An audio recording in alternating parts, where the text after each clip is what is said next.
What's up, bro? Welcome back to Terraria. Let's find out what weapons you can find at Goblin Invasion. First, how to summon the Goblin Invasion. You need to have at least 200 max health and at least one Shadow Orb or one Crimson Heart was being destroyed. Or you need one Goblin Battle Standard to consume and summon the Goblin Arms. To craft the Goblin Battle Standard, you need to go to Alone and bring 10 Tethered Cloth and 5 any wood.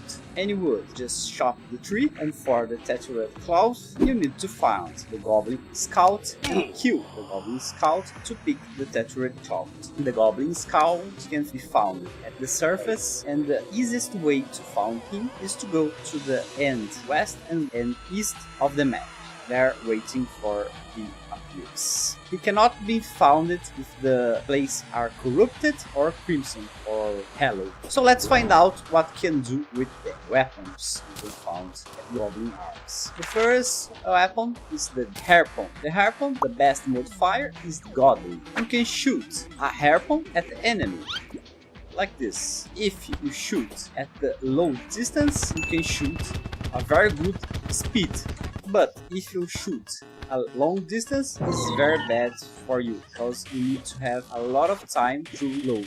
It's a very good weapon if you can fight the nymph and the Shaw's elemental because of the distance. But for other things, it's not so good. You can find Harpoon at Goblin Pale, Goblin Thief, Goblin Archer, Goblin Warrior, and Goblin Sorcerer.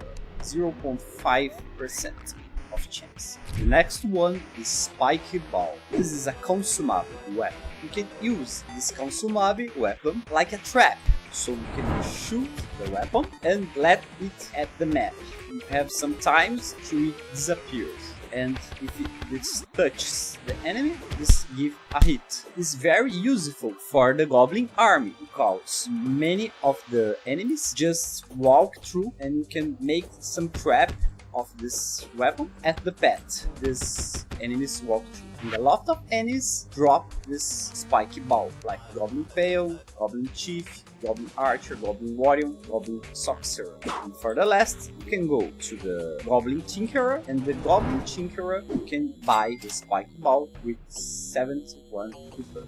The next one is the Shadowflame Hex Doll. The best modifier is Mythical. This is a mage strike with you can send tentacles like this.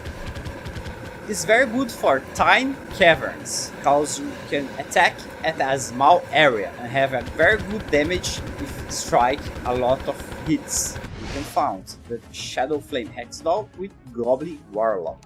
Next is the Shadowflame Knife. The best modifier is Godly. This is a melee damage that's very good for the start of early hard mode for the melee character. You can shoot a lot of daggers that attack not only one enemy, but you can attack another enemies with reflect the dagger and have a very fast attack speed. Again, this weapon drops from the Goblin Warlock.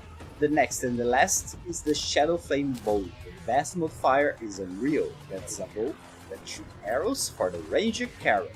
You can shoot a lot of arrows that surpass your enemy and gain this special properties of Shadowflame arrows. It's a very good for ranged players at the early hard mode. And for the best way of fast damage of your Shadowflame bow, you need to put the best arrows for the best ranged damage, because this weapon, all special arrows properties are ignored. So the best way to use this bow is to use the best damage arrows and not find out some special properties. That's it, guys. This is the arms that you can find at Goblin Arms. If you like this video, please hit the like button or send me a gift. And subscribe to Mimosinha.